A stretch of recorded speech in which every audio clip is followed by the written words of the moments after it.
Okay, well, we'll go ahead and get started. I do want to thank everybody for joining, and just got a couple quick house cleaning things that we do want to share with everybody. The first one is that we are recording. So if anybody does have an issue with that, we do ask that you go ahead and disconnect, and the presentation will be made available on demand. One thing that we worked on the last month or so, and I'm going to put the link in chat, is we did create a ISACA San Diego YouTube channel. So you'll see the last couple of presentations there. And once this one completes and we can edit it down, we'll share this one as well. So please feel free to use that. And we have another thing we've been working on behind the scenes is, and let me share this link. This is the company page that we have created on LinkedIn to invite everybody to, and this is where we're starting to post updates. So at least on some form of social media. So you can feel, if it's helpful for you, feel free to take that, and you can, excuse me, be caught up on updates. The next thing I wanted to share with everybody, and this has been put on the calendar, is we received a notification next month that ISACA's website is going to be down. Here's the link for that.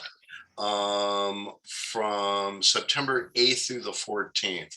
So if anybody is looking to take an exam or doing anything that has a dependency upon the ISACA.org website, please adjust accordingly. And anybody, corporate is supposed to be reaching out if anybody has anything committed during those times, but just to take care of yourself, please just see that and be aware. That's what we've got for house cleaning, housekeeping. Today, our guest speaker is Rusty Sailors, and he's going to be sharing his presentation on ransomware. For those of you that are not familiar with Rusty, Rusty has over 40 years of experience providing rapid systems, architecting, performance engineering, and security services across Department of Defense, intelligence community, and federal organizations. His areas of expertise include advanced cybersecurity, intelligence and warfare, adaptive system architectures, computer network operations, information assurance, multi-level security solutions, cross-domain solutions, enterprise collaboration, modeling and simulation, knowledge management, data mining, information sharing, and architectural modernization. For 9 years, Rusty served as director in a very large defense contractor company, leading the very successful design, build, integration, and test and deployment of new high-performance, high-security systems at the NSA. As a result of that high-impact work submitted to Congress, he was nominated by internal agency leaders to be on the director of NSA's Technical Advisory Board. Because of his impact at the agency, the NSA nominated Rusty to become the 2010 fellow at the Gordon Center at the UCSD School of Engineering. Wow, that's impressive, man. So with all that, Dave, can you help me get my mouse working here? Because I'm not sure I'm just kidding. I am like totally joking, totally joking. Yeah. Now you got to find something that I've certified to help in. So, and if anybody doesn't notice that it looks like Rusty and I have the same tailor, it's because we have the opportunity to work together. So Rusty, with great pleasure, let me hand the microphone over to you. And you can take it from here. Oh, one other thing. If you have questions, we want to make this as interactive as possible. So Feel free to post questions in the chat and we'll ask them as they come up. And if it's something that's better to save towards the end, we'll address it there. And I'm seeing somebody's note that you're not seeing my links, but I'm going to hand it over to you, Rusty, and I will work to make sure we get those links to everyone. Awesome, very good. So thank you, Dave. I really appreciate that. And with all that introduction, really what we focus on today is small and medium-sized businesses, and just all that experience in the intelligence community and stuff just gave us a lot of background to enable us to do that. The first thing I wanted to cover was to make sure that the light coming off of my head style is not glaring anybody and they can still see the screen. So if that's blinding anybody, just let me know. I just noticed the lights are pretty heavy on my head there.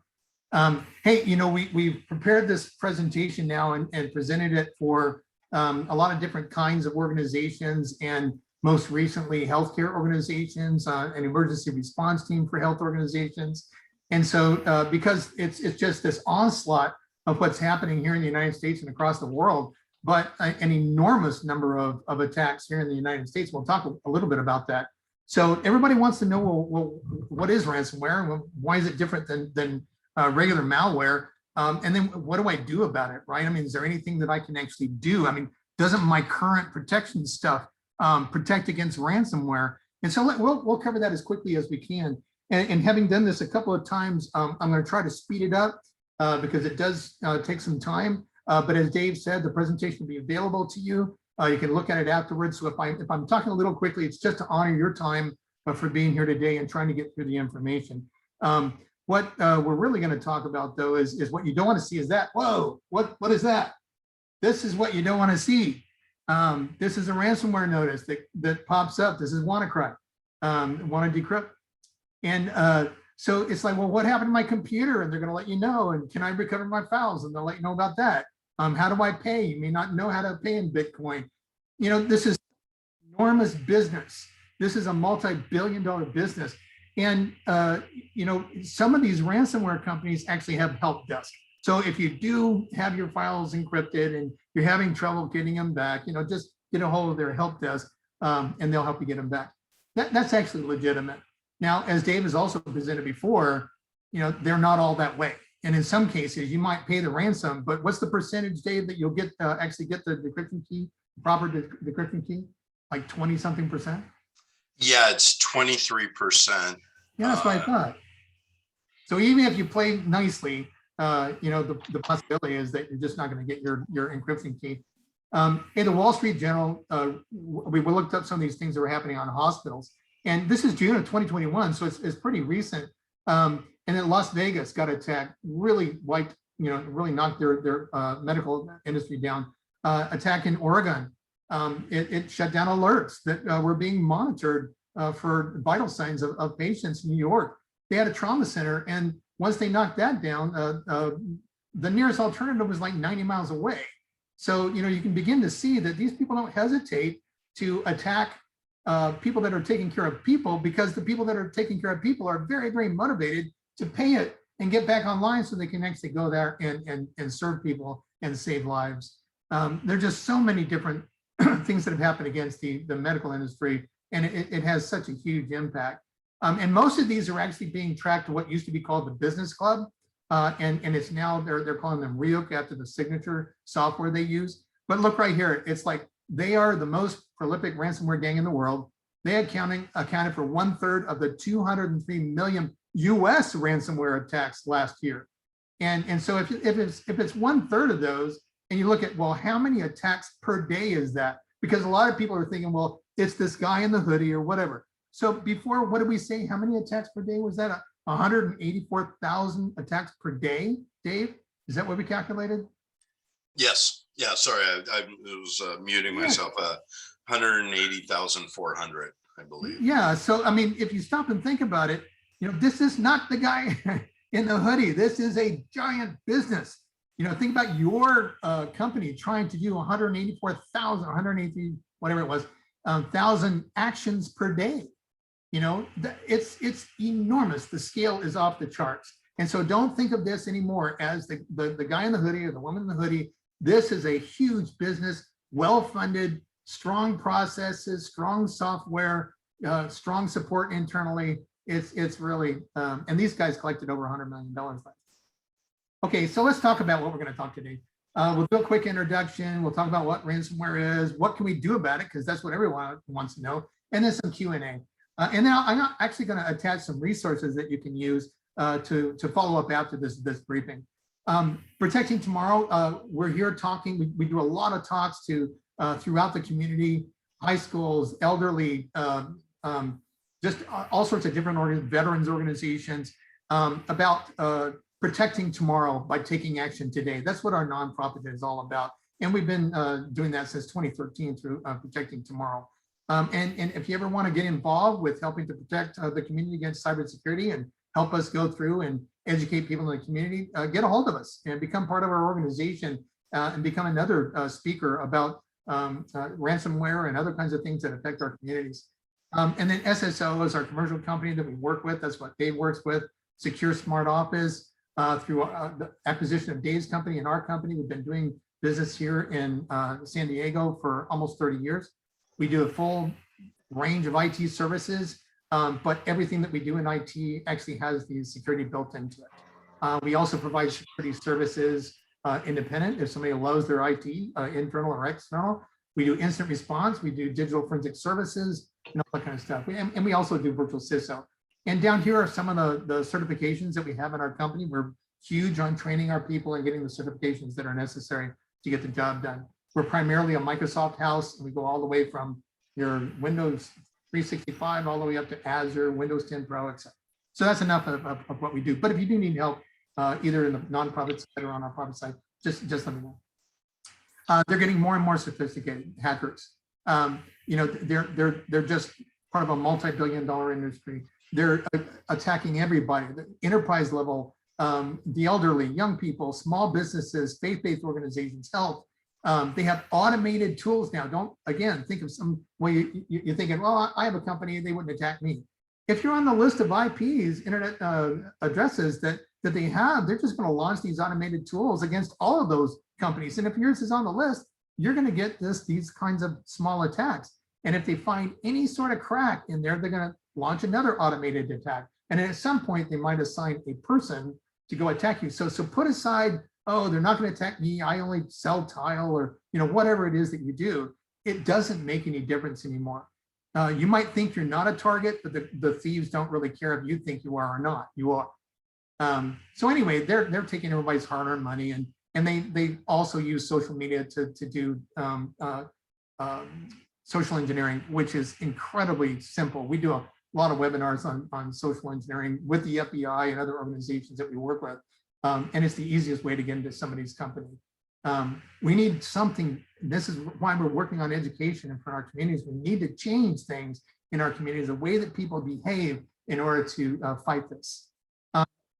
Let's look a little bit at the cybersecurity threat of ransomware. It's not now that they're just selling data. They still sell data that they collect from your environment. And even if they come in to do ransomware, they're cruising around in your environment doing reconnaissance. They go, oh, well, there's some valuable data. Let's go ahead and tag that. There's some more valuable data. Let's tag that. And they can be in, and everybody knows this by now, that they can be in your environment doing reconnaissance for up to a year, right? Up to a year. And people think, oh man, they came in, they hit me with ransomware. Oh, wow. Sometimes that happens. But in other cases, they actually want to know what kind of insurance coverage you have. How much money can you pay? What kind of data you have that's really, really important to you that they should encrypt so that you'll pay to have it back. It's not generally just blind, right? They come in, they know what they're doing, they go find all the important stuff before they hit you. This is one of the most important things you can walk away from today's meeting with. And then if you don't, you get hit with that message. Okay, so let's understand a little bit about how ransomware is, how it works. It's a type of malware, but it's different than other kinds of malware. And it's basically a malware that encrypts your data so that you'll pay the encryptors, the criminals, to get the decryption key to get your data back. And as I said earlier, is that some of these people have help desk and most of them don't. But the other thing to keep in mind is that even if you pay the ransom and you decrypt all this data, it's not going to come back the same way it was organized when you actually organized it in your company. When it all gets encrypted and then it gets decrypted, even if you pay the ransom, it costs an enormous amount of money to get that back and back into the structure that you had. So it's very important to understand where your data is, how it's structured, so you can get back to where it needs to be. Anyway, it's a significant problem for organizations around the world, and it's changing the way that businesses operate. Here's an important fact: it's changing the way that insurance companies are adapting. You know, we've actually received, as through our security role with a lot of our clients, what, a couple of them last week, right, Dave? Questionnaires about what are you doing for ransomware, and have you prepared this and this on those questionnaires that we answered for our clients? Yeah, we had 2 clients that had the insurance renewal.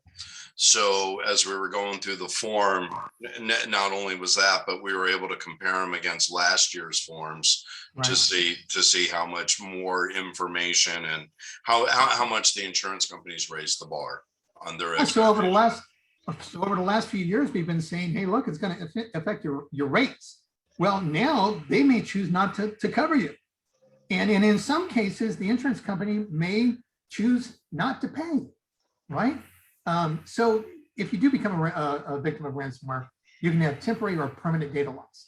And this can cause a significant financial loss to your organization, damage your reputation because, oh, I got hit with ransomware. We have to back off for a week or 2 before we can support you anymore, but we'll be back, next month. That's going to impede that's going to really affect your reputation. But also, maybe you're a hospital, maybe you're something that has to do with critical infrastructure, and your mission is to serve the community. And this may impact your ability to serve the community, which is what drives your organization. And for this reason, recovering from, preparing for, protecting against, and recovering from a ransomware event, this is now a business issue. It's not a technical issue. I mean, we can talk a little bit about technical, but the main thing is here, this needs to get into the strategy for your company or your organization. Like, what are we going to do about it? We work with nonprofits here in the county, and it has to become, and it has to become a part of their organizational strategy in order to get funded by the county. So evolving ransomware, it's continuing to grow, just like the insurance is evolving. It's been very turbulent, and it's beginning to narrow its path on what they're actually going to do now. Ransomware, they're getting better and better and better at this, right? So it's so profitable, they're investing in it to make sure it's even better and better. It's very powerful. They work for very large, highly organizations, but those organizations grew from some of these cyber attack organizations that were very, very versatile and agile. And so when they developed all of their processes and their capabilities, they are also very agile. So they're quick to adapt to changes in the industry and across the world. But they're very, very, they're highly trained. They've got modern advanced technologies. They've got adaptive processes. And we'll talk a little bit about that because that's how they're able to scale. And in your company, if you're developing processes and you refine those processes through continuous improvement, that's how you actually become more profitable and more impactful as an organization. Guess what? Same thing here. These companies have CEOs, they have CISOs, they have all that kind of stuff, and improving their processes and their security so you can't get back at them. But anyway, another thing to think about is that this is ransomware is sophisticated attack malware. And in some cases, it's so sophisticated, in some cases using artificial intelligence. Once it's in your environment, it kind of cruises around and says, oh, I read that, so I'm going to go over there, or I can see this weakness over here, so I'm going to go over there. But in other cases, it's dependent on once they're into the organization and they're moving the software around, it's dependent on reaching back through command and control, just like your drone controls on a drone. It's being run by an operator. And so in order to run your drone, you have commands going out and commands coming back, communications coming back, and you're controlling, say, turn left, go up, down. Same thing for the ransomware that's in your environment. That's called command and control, or C2. Like I said before, they can be up to in your company up to a year to do reconnaissance. So they're prepared, profitable, powerful, effective, and prepared. And then they're driven by profits, so they want to maximize their profits. And so in often cases, they proliferate across small companies through all the automated stuff I was talking about earlier. And in some cases, though, they might assign a human and they want to maximize their profits. So they'll assign that human to an organization that has a lot of money, a lot of critical data, may have a critical mission. And so when they deploy that person, they want to get as much out of that person as they can because people cost money. And so they'll target organizations that are they're like hospitals or critical infrastructure that will pay the money, if they actually get hit. We were asking a highway patrolman once, what kind of car do you actually pull over and give a ticket? His response was the one that'll pay. So it wasn't, it was the Camaro or it was the Corvette or whatever. And they're looking at them, they're going to pull over the one that actually is going to pay, because that way they don't have to fight it in court. So they minimize their labor, they take advantage of as much synergy as they can. And as I said before, they perform reconnaissance to try to find the weakest systems and the best methods to navigate across the victim's company. And most people we talk to, they say, well, I have a password over here, and they won't be able to. Hackers go sideways and they go vertically. They get into your admin level stuff. I mean, it's why everybody's getting hacked. And when everybody says, well, I have a password on this, it just doesn't matter anymore. They get your passwords and everything else. You just have to really prepare for this. So with this in mind, they want the most important data, but they also might hit the most important systems. And so they might shut down, encrypt that data, or they might hit as many valuable systems. Let's say they're holding up air conditioning for a server farm or something, or things like that. And so they might take out those systems. They don't want to take out all the IT, because if they take out all the IT, then you won't be able to communicate with them and pay the ransom unless you have somebody doing that for you. Yeah. Hey, Rusty, we do have a comment from someone. I was going to save it towards what can we do, but I think it's good to bring it up now. And the comment is, ransomware can only encrypt what it has control over. In a zero trust or 100% SaaS environment, this becomes a significant challenge for an attacker. Yeah, and the way that works, and that's a very, very good point, and it's one of the reasons that we move our clients to a SaaS environment. Zero trust, it says, I don't trust anybody, so I'm going to verify every step that people do. The issue with that is, and there are a lot of great companies here in San Diego. I'm part of the San Diego CISO Roundtable, and we share notes and stuff, and there are a lot of great organizations here in town that do that. Overwhelming, I mean, we've been doing this here for almost 30 years, right? Overwhelmingly, the companies here don't do that. So you're absolutely right. Those that go zero trust and put a lot of stuff in the SaaS environment, that's part of a protection strategy. The problem is that an overwhelming majority, I mean, I'm talking about the 90%, right, do that, right? And so it's a very good point, and it's a great way to go. We totally support that. Good point. Hey, and here's the other thing. And I hope that answered the question. If it doesn't, please let us know, and we'll follow up. The other thing that they do is they go out and stage all the encryption. So, if they start the encryption over here and then they start moving there, your defense systems, if you have them, might go, oh no, there's encryption going on over here. So protect everything else, right? So what they do is they stage everything and they try to synchronize their watches as they're launching their attack and attack at the same time. And that way they encrypt as much data as possible before the security systems kick in, if they have them. And if they can actually detect ransomware, that's what we'll talk about. So, you've been hit.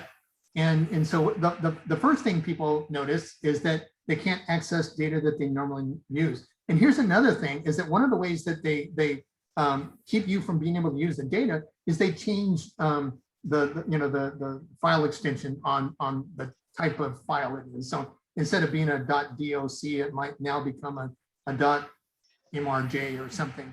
And what's interesting is that because this is software that's doing all this encryption and stuff like that, those file extensions might be different from one ransomware vendor to another. And sometimes that's a key. And then, as I said before, sometimes they leave the operating system up and running so that you can actually communicate with them. But other ransomware locks down full systems. And oftentimes they'll put the ransom note in your home directory, or they'll throw up that big red thing that we've been showing so far within this presentation. And so now, defending against ransomware. So, well, what is it? So we're going to learn what it is. Then we're going to learn, defending against it. That's, protection. So if you know the NIST cybersecurity framework, we're going to protect, detect, identify, respond, all those kinds of things. And so here, defending against ransomware. So one of the things we want to really understand is like, let's understand the attack model. And a lot of the common ways to do this, I mean, common methods of detecting malware, if you have anti-malware, anti-spam, antivirus, they generally don't work for ransomware because they're signature based. They say, okay, here's this virus that we saw in Europe and put it on your list of things to look for. And it's signature based. It has that signature to it. And then now is we suggest with malware, with ransomware, you really take a strong look at threat intelligence. And what threat intelligence is doing is it's saying, okay, we're collecting all this information about how ransomware operates, how it behaves, some of the processes they follow. And generally your anti-malware, your anti-spam, your anti-spyware stuff, that won't follow that. So threat intelligence, though, accumulates all that information through information sharing across the world and begins to look at, hey, here's how ransomware and other kinds of malware are actually operating. And it gives you that insight into how attackers work. And if you're familiar with MITRE, the National Laboratory, they have developed the attack framework. And it basically it defines the steps that are generally used by cyber criminals as they attack companies. And here's what it basically looks at the top level. And it's kind of the things that we were talking about before, where they do reconnaissance and they weaponize. So if you look at some of these attack machines, I call them attack machines because there are a lot of tools that you can download for free that you go, okay, well, here's the payload I want to use, the method I want to break into this company. Here's the launch vehicle I want to put it. So it's like putting your payload on top of a missile and then giving it coordinates to launch in. And those are all the IP addresses that you want to put that attack into. And that's the way the deliverer works.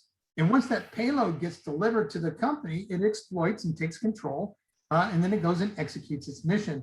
And then part of the frightening part is that it maintains a posture within your company that you probably don't know about. Sometimes that posture is in your backup data, so that when you go to backup using your backup files, you're actually reinstalling malware that they put there in the first place. So that's pretty scary. So what is threat intelligence? If threat intelligence is important to address the ransomware issue, what is it? Well, ransomware companies, they're huge businesses, right? And they use these proven processes and methods that I was talking about. As they go through there, they get better and better at it. And that helps them to save time, labor, and money. They're profit driven. So if they can refine these processes through continuous improvement and continue to agilely improve them, then they can make more money. They're driven by profit. Threat intelligence gives you some specific information about the processes and methods rather than that signature that was in your antivirus. And this will help you detect the presence of ransomware in your system. This is incredibly important, and we'll talk about why. It can identify the kind of ransomware that has been deployed. If these are detected, they're called indicators of compromise, right? Once you get encrypted and stuff like that, well, you're compromised. There's no indicator of compromise. You're compromised, right? You've been locked down. It's if you have been compromised, there is something inside your environment you really want to know about it so you can do something. But without threat intelligence, it's really, really difficult to do something before you get locked down. So where do you get threat intelligence? There are companies out there that sell it. I mean, it's literally, that's what they do for a living because it's so valuable. So they go out there and gather threat intelligence from all sorts of different methods. When I was at BAE Systems, we had huge systems that would do open source intelligence in Iraq and Afghanistan. And it would just bring in all this open source intelligence and we'd filter through it and we'd provide open source intelligence to our clients to help get the bad guys. Well, it's the same kind of tools here. Now, these commercial companies, these cyber criminals are using the same kind of big data pieces of software. And they literally bring all this stuff in, filter it, organize it, and say, now let's use this to learn about the companies we want to attack. Well, threat intelligence companies do the same thing. And so now they're like, now we can understand a little bit more about what's going out there so we can learn how to defend against it. And many of the threat intelligence companies are selling you a piece of hardware that it runs on, so it can be, kind of expensive. There are also commercial feeds available, but you have to ingest and manage and curate the data yourself. And a lot of a lot of information to deal with, duplications and other stuff like that. But hey, if that's where you want to go, it's available out there. And then there are free threat intelligence feeds, and it's like all across IT and cybersecurity. The free stuff is there and it's better than nothing. but it's going to be kind of lag in time. Its freshness is not as good, and it may not have as wide a variety of information that the commercial stuff does. Well, how do I use it? Well, you put it into your SIEM, your security information and event management system. And if you don't have a SIEM in your company, it would be very difficult to stop ransomware. So SIEM is something that is just coming out. Even the small companies that we work with is that, yeah, and we offer a SIEM as a service. And it's just incredibly important. And I'm not giving you an ad or a commercial right now. I'm just saying that if you don't have a SIEM, you're going to have a real hard time detecting ransomware, because the SIEM collects logs in your environment. You know, it logs stuff from your devices, from your servers, your network devices, and it's logging the communications and what kind of communications are going on within your devices and your systems. Well, it then compares that against the threat intelligence, and it says, hey, this guy over here in South America is actually, you know, a bad guy, and he's communicating through Philadelphia to do this. And you go, oh, wow, there's that same host, that same server host in South America that's showing up communicating in my system. And here's the process they're following that's very similar to something that's been seen elsewhere in the world. Well, if you don't have this threat intelligence, you don't know that. You can say, well, I'll just block all the foreign IPs from coming into my company. Well, it's not that simple, right? Especially if you're an international company. Also, other ransomware, a lot of ransomware will just communicate through US companies. So that doesn't really work. But if you do find the matches between threat intelligence and what logs are being collected in your environment, you go, whoa, that's that indicator of compromise. Is that I've got something in here that shouldn't be here. It got through my defenses, most likely a phishing email, and it's going to give you alerts so that you can actually respond, right? If you don't have a SIEM or a security team or the threat intelligence to compare, it's just going to spread. It's going to lock you down, and there's not a lot you can do about it. So here we go back to what we we're just talking about, you know, command and control, pronounced C2. And this is important because if they use C2, then they have these host names out there that we're talking about. Those hosts, those are server names. They don't use internet addresses because when the software is written, the ransomware is written and the encryption software is written, maybe the IP addresses will change between then and when it actually gets deployed. And so they actually communicate with host names. And that's one of those things that threat intelligence gives us. It says, hey, look, here's a name that we know that has been providing command and control to ransomware and other kinds of malware. And so if you can do that, then you might be able to identify that command and control and cut off the command and control. So earlier we talked about, hey, there's an automated artificial intelligence driven, you know, automated seeking ransomware, but then there's the whole category, which is larger, of the one that's driven like the drone pilot that's actually command and control that's driving it through your organization. So if that's what's going on in your organization and you can find it, then you can block it, right? So it's not just blocking something coming from South America, it's blocking those host names that are bad host names that are actually operating out of South America or Philadelphia. It doesn't make any difference. And that's known as blacklisting. And so you really want something that's dynamic, because you have to be able to respond when your threat intelligence and your SIEM identifies something that's in your environment that you don't want. Okay, so what do you do about it? NIST cybersecurity framework, a lot of people probably in this audience are very familiar with it. I know a lot of presentations have been done on the NIST cybersecurity framework here in this organization. And it's very, this ransomware, for other people that may not be as familiar with it, or even if you are familiar with it, all this stuff that's going on might seem kind of complex. So one of the values of the cybersecurity framework is to let's put all that stuff into an organized process so that we can kind of figure out how do we deploy what we do in our company, your company, whatever, to address issues like attacks like ransomware. And so ransomware is a kind of malware, but it's kind of different. And so you have to figure out ahead of time what to protect in your system.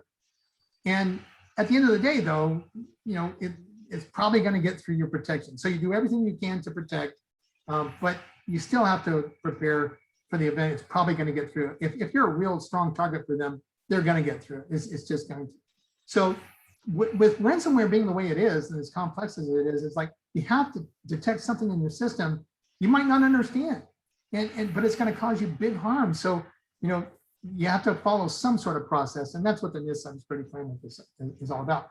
And in this way, you can organize your cybersecurity response, your posture, so you can actually respond to ransomware. And here are the 5 phases of the NIST cybersecurity framework. And we'll talk a little about each of these, but it's identify, protect, detect, respond, and recover. And I mean, this is a lot of training is available on this. Look it up under NIST, and it's really good stuff. And it's pretty straightforward to understand. So identify. You want to start by identifying what in your system is important and needs to be protected. A lot of people say, "Oh, identify the ransomware." Now, what you need to begin with is identifying what's inside your system. So, what data is inside your system? How valuable is it, and how does it need to be protected?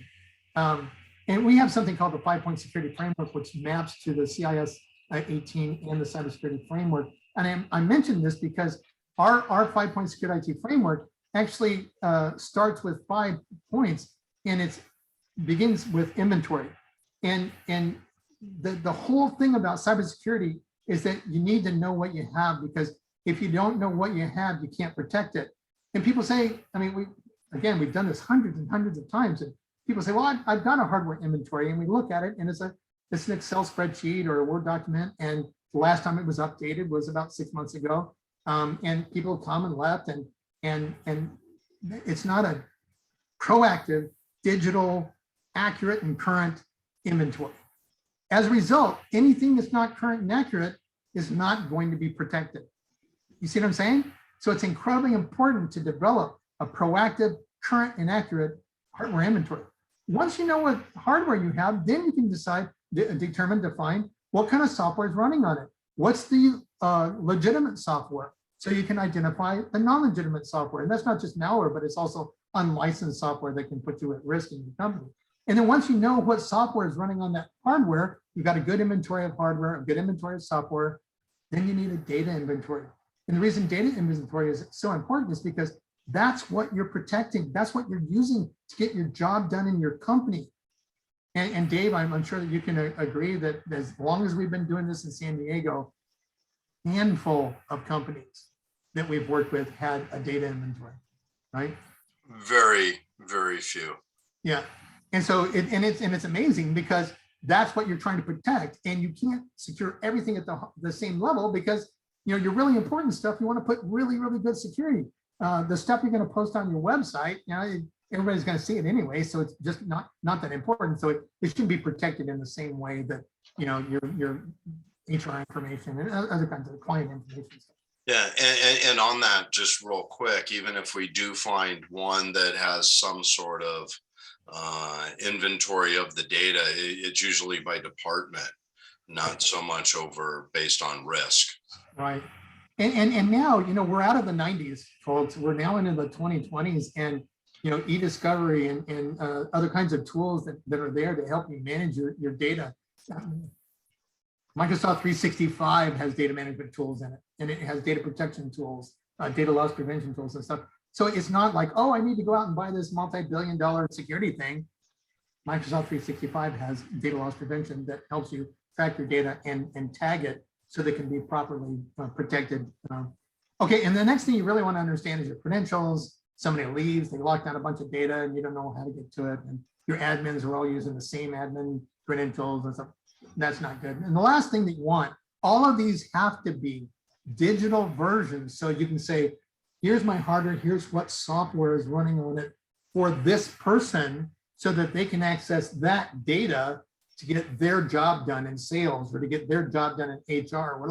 So most people do this by hand today if they do it at all. But you can't do that in 2020 anymore because of all the things that are going on with all the attacks against people and the loss of this data or the lockdown of this data, or even an inadvertent deletion from your internal employees. You just can't survive that anymore. It just doesn't work. So we begin with a accurate and complete proactive digital inventory because if you don't know what you have, you can't protect it. It's that simple. Yeah, we already talked about that. So the next thing is protect. Once you have a valid inventory, then you determine what's most valuable, what needs to be protected the most. Some information is critical, some is not, and you use that level of importance or value to determine what level of protection you want to put on that data. But also, if you lock it down too hard, you can't get to it. right? And it's availability. Hey, I need to get to this every day. I need to be able to pull it down. I need to be able to manipulate it and save it back there, share it with the other people. And if you have to go through 5 steps of, security, multi-factor authentication, and a bunch of other stuff, then you're like, I can't even get to it. I can't get my job done. So there's a trade between security and availability, right? And so it's the same thing for systems, the hardware and software that are running in your company. You're like, which ones are the really valuable ones that are running my brewery?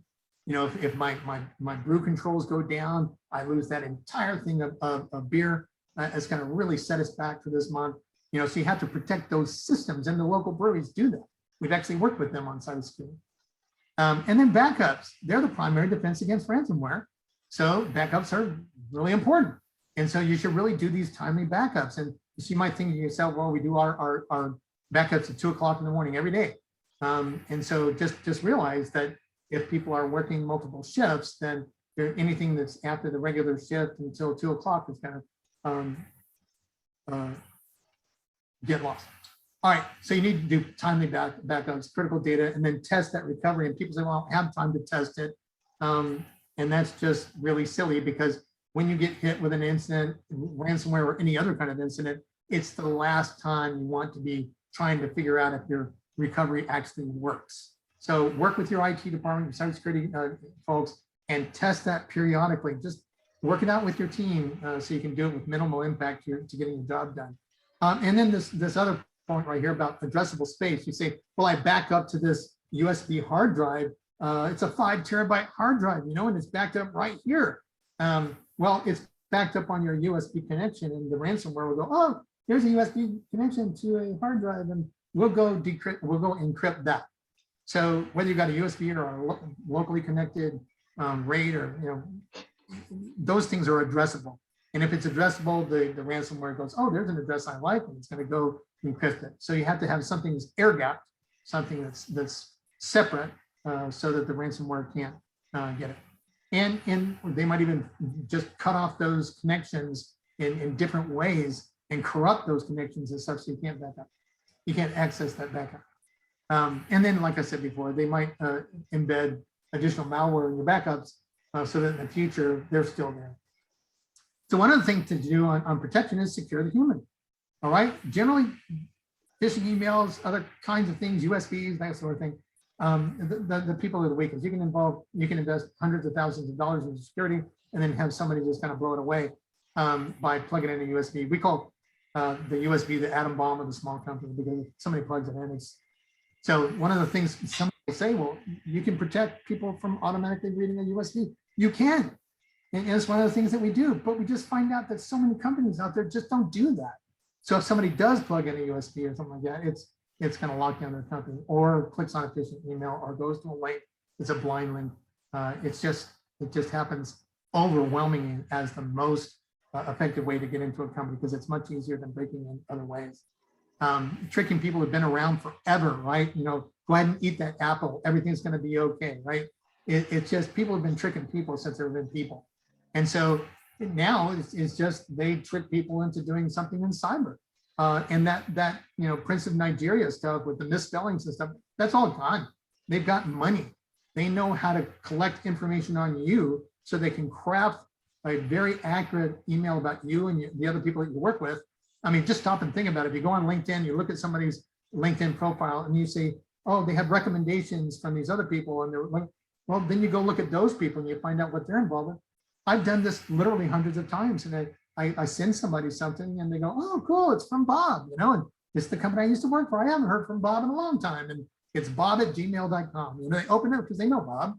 Well, no, it's me. And I just found that stuff on LinkedIn and saw that they used to know Bob at their old company, right? So it's incredibly simple. So just be really careful about it and secure your staff. And staff training has evolved a lot. Now they take you through immersive environment, just like gaming and stuff like that. And so it's not just kind of listening to slides or listening to boring movies or going through slide deck or something like that. KnowBe4, ESET, they have these embedded immersive training solutions, and they're incredibly inexpensive. So it's something you just absolutely need to do. And it shows that staff training can be effective. And you want it to be, because that's the number one way that they get in. And so now there are technologies that are added to email also to kind of weed out all the stuff ahead of time that says, hey, look, I'm going to use threat-informed, like threat intelligence, threat-informed email protection. Says, oh, I've seen that one before as an attack in other companies. Let's filter that one out and see if it has a bad thing in it. And it informs you. It says, hey, we put this thing in the sandbox, we put it in quarantine. And so it's really important you at least you know that it's in there being tested. And then there are also, endpoint detection response, as well as email that is now got embedded AI to help you in your company to really understand what a social engineering attack looks like, so it doesn't get through your email to you. And then there are also technologies out there that help you respond, because if you still decide I'm just going to click on it anyway, or gets through that those other protections, and something happens, then now there's more and more and more that you can put into your company and help you respond. Here are a couple of simple things you can do, and it just makes sense when you stop and think about it. If you put all your data together in one big lump, then ransomware comes in and it locks it all down. There's a thing called network segmentation, and it's pretty much what it sounds like. And you go, I'm going to put this data over here, and I'm going to put this data over here, and I'm going to separate my HR data over here, and put my finance data over here, and put my client data over here. And then if somebody gets into my website data, they don't have access to my client data. And the way this kind of works is that your networks inside your environment are kind of like the streets in a city. And let's say that you're in a car and you want to go pick up some data, pizza, whatever it is. You're the pizza delivery person, and you're going to go through the streets of the city to deliver the pizza. And that's your network. You're not really a pizza delivery person. You're a messaging thing inside your network, and the pizza is the data you're going to deliver. So the way it basically works is that you get an address, you get the data you're going to deliver and the delivery mechanism, and you drive over to that other house and you knock on the door and you give them the data, you give them the pizza. That's kind of the way networks work. And that's the way you can deliver data to other places in the city. Network segmentation is more like data on islands, like I was talking about, separated each. And every one of the islands has a drawbridge that's up. And so you can't just drive up, to somebody on the island because the drawbridge is up. And so you have to go up to the drawbridge and you have to say, hey, look, I'm legitimate. I've got a really hot pizza here. I need to get in there. And so lower the drawbridge. So I have the credentials to get in there so I can actually deliver this pizza today. And so that's the way it works. It's like you got to close the bridge, drive across with the right credentials and all stuff like that. But because of that, ransomware really needs to defeat the open drawbridge in order to deliver any bad stuff, or to go and encrypt that data that's on each of those data islands. And that's what network segmentation is all about. And it's something that you can do inside your environment. Just work with your IT, your cybersecurity people to do it. And that prevents the crawl because it's separate. And so now, as we said before, a determined adversary, they're going to get in. And you just have to assume, that they're going to get in. And so then you have to figure out a way to detect them when they actually get in. So if somebody's going to make a mistake, they're going to get in. And so using that threat intelligence within your SIEM that we talked about earlier, that's a great way to fold that into your intrusion detection system. That's how you get those indications of compromise through your intrusion detection system, which might be a combination of your SIEM and threat intelligence, right? And so it's a really good approach. If you don't have those things, or you might even have a great firewall, and you bought this firewall from Cisco or SonicWall or whatever, and you go, oh, I got this really cool firewall. We put it in there. We paid a lot of money for it. And I always ask, I said, do you have IDS enabled? Or IP intrusion prevention system enabled? You go, no, that costs us another $40 a month, and we just didn't have the money for it. And so what that means, it's not going to detect the bad guys if they come in, like we were just talking about with the SIEM and the threat intelligence. If you don't pay that extra $40 a month or whatever it is, then your security is not going to detect this, and you're going to get locked down. It's that straightforward. You just have to do it. It's like opening up a store downtown and saying, well, I got windows and doors, but I just can't afford the locks to go on those windows and doors. And I trust people downtown. They're not going to break in my stuff. That's kind of what it is like online now. The cost of detecting malware, ransomware is just so much more than you want to pay if it gets in. All right, here's respond. Everybody talks about disaster response plans, and very, very, very few people, the larger companies, that people are online right now, we have a disaster response plan. We focus most on small and medium-sized businesses because we know you in the larger company, you've got a disaster response plan. Just make sure now that it has the ransomware things I want to talk about that need to be in your ransomware aspect of your disaster response plan. And there's some things you may know and some things you might not. So let's check it out. Most don't have provisions for ransomware, but it's such a huge impact on your company. And the response to ransomware is very different than, oh, I had somebody break in over here and steal this credit card data. No, this is locking down the ability for your company to operate. So the response, the incident response is actually different. There are technical issues, stress, financial issues. Are you ready to pay Bitcoin? Have you placed a vetted ransom negotiator on the, what's a ransom negotiator? Ransomware has come up so fast and it's so enormous. Ransomware negotiating companies are now out there. They learn about the different ransomware. They learn about the different ransomware companies. And because those ransomware companies are driven by profit, they know how to negotiate with them to get everything closed down quickly as possible, and maybe for a less amount than you were actually being told that you had to pay. And so people go, wow, I didn't even know that was there. Rusty, real quick, just on that, Yeah. that was one of the questions that was asked on one of the cyber insurance renewal applications. Yeah. The insurance company wanted to know. Yeah, because it's like, are you going to do it? You don't know anything about it. It's just like having legal counsel. We say in your emergency response plan, probably the first person you want to get in contact is your general counsel or your outside legal counsel. And we can talk about that in another time, but it's you want everything under attorney privilege. You want to know what you have to do and what you shouldn't do. And right here, legal issues. What are you required to share?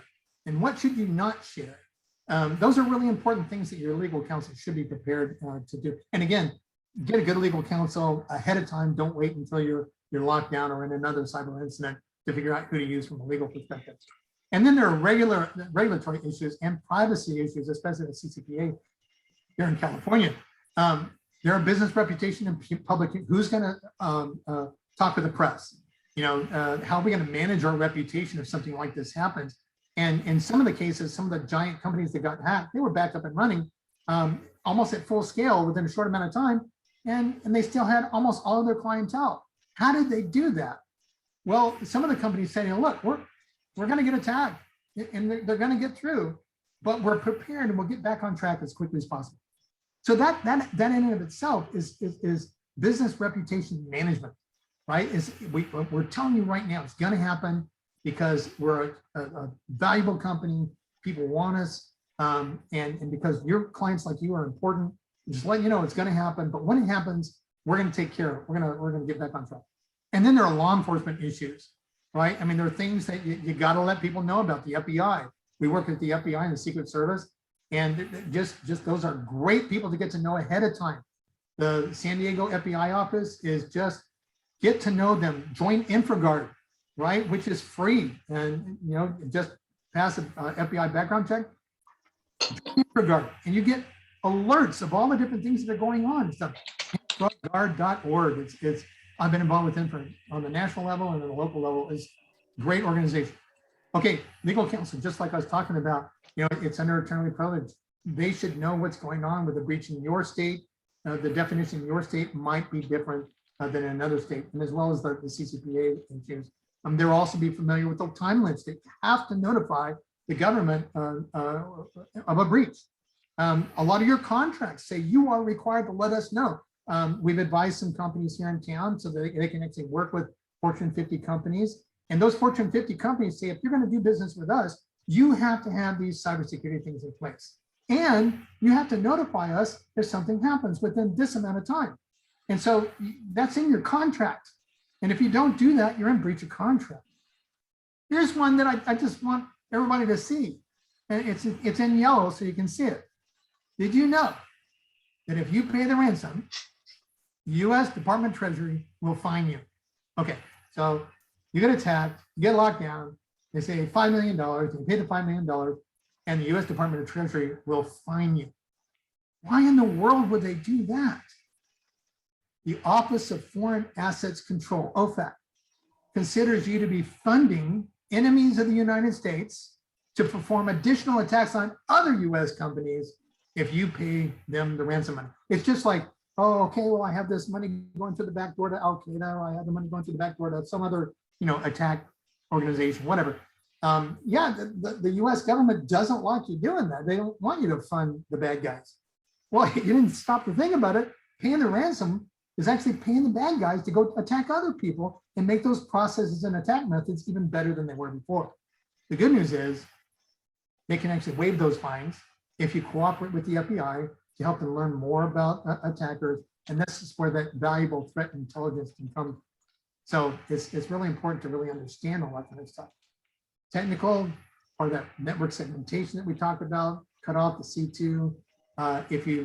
Remember earlier we said there are different kinds of issues, legal. Now we're talking about technical. If you decrypt the data, it may not decrypt the same order or structure. You might get all the duplicates, the older versions, everything that you had put aside before it was encrypted. It comes back. It's going to take you just a huge amount of effort, even if you do decrypt the data, to get it back the way that you need to. Good news is that software configuration management software is out there and available to you. It's very affordable these days. E-discovery tools. Again, Microsoft has all this stuff built in, and it's just absolutely something you need to be aware of so you can actually recover and not be out of work for your company for like weeks at a time until you get your data back to where it belongs, even if you pay the ransom. And again, this is something you want to test ahead of time. Take out some data, see if you can put it back the way it needs to be done. And the last step is remediation, and that basically says that obviously we have holes in our system because they got through, and so you go out and look for those holes in your security that might have been breached or might be able to be breached in a follow-on attack. And remember, folks, that if you've been attacked, the likelihood of being attacked again is very high. People actually sell on the dark web, hey, I attacked company ABC, and here's how I did it. I'll sell you this information for $1,000, and that'll give you a step up so that you can go in and attack them next. So you have to, if you get attacked, it's not over, right? You need to figure out how to protect yourself even better, close as many holes as you can, continue to train your people and fix your systems. Yeah, and Rusty, real quick, there was the statistic that 73% or 72% of companies that paid the ransom were probably going to get hit again. Yeah, exactly. And for the reason because they know you'll pay. Yeah. Hey, real quick, we do have a question. Someone's asking if we are able and willing to share the slide deck. Oh, absolutely. Sure. Absolutely. Yeah. Okay. Yeah. Awesome. And the other thing, Dave, on what you just said about they're going to get attacked again. So, one of the things they can do is they can sell that data and then move on to the next one. Or remember, they were doing reconnaissance in your environment for up to a year, right? So they know all the places in your company. And so you go, oh, I paid this ransomware. They're never going to affect me again. No, they know everything about your company because they've been in there looking at you for a year. So that's the reason they come back as well, because they already know what you look like inside from an IT and a cybersecurity perspective. And if you don't change things quickly, they're going to use that information to get into you again. I know this all sounds gloom and doom, but this is reality, folks. It's like saying there's real crime on the streets in New York. Well, yes, there are. So take steps. Don't walk by yourself or whatever it is, to protect yourselves. All right, cyber insurance is changing like crazy. Over the last few years, we've all been tracking. We've been involved with cyber insurance since it had actually started emerging. We've been tracking it, supporting companies on preparing for getting their insurance policies, reviewing their insurance policies, helping them get their cybersecurity in place. They can get their policies, and it's just moved all over the place. And so now, because of ransomware, it's even changing even faster. And it's just like you can get in there and you can work with a cyber insurance company and say, hey, look, I want to cover the cost of a ransomware attack? Well, there are so many different aspects of how it happened, what happened, what kind of losses you are incurring after it happened. Some companies have each hour they're out of business is the real expense. Other companies, it's like, well, how much money is it going to cost me to put everything back? Because that loss of revenue is not as much as the cost of putting all the data back to where it belongs and everything. And so there are different things that the insurance company will cover. If you don't have those things defined in your insurance policy, they're not going to cover it. The other thing is like, think of it as putting, hey, look, I've never smoked in my life. I'm not a smoker. And you put that on your life insurance policy, you die next year, they find out you've been smoking for 20 years. They're not going to pay your life insurance policy. So if you go, oh yeah, I do multi-factor authentication, I do this, I do that, and you check yes on all the boxes thinking, oh, now I can get a good rate. You're paying money that they're not going to pay on. They're not going to pay on the policy because you're not doing it. And you got attacked and successfully because you're not doing those things that they ask you about. So make sure that when you answer the questions, you answer them legitimately. If you want to beef up your cybersecurity before answering those questions, then contact a cybersecurity company and get that stuff in place. Don't think your IT people are your cybersecurity people. They have completely different certifications and training. IT certification training, cybersecurity certification training. Some are now moving toward each other, but those are two different fields. So don't count on your IT people to say, I'm going to do all this preparation from a cyber perspective, because that's another reason that people are actually getting successfully attacked. All right, remember we talked about recovery from, even if you back up your data successfully, this recovery can be expensive. Review your policy carefully because, and engage your legal counsel, because sometimes some companies are no longer covering ransomware payments. They just won't do it. And in other cases, they may make a different decision about what to do in your company than you want. You say, I want to pay the ransomware and move on. You say, well, no, we are not going to do that. We're going to do this instead.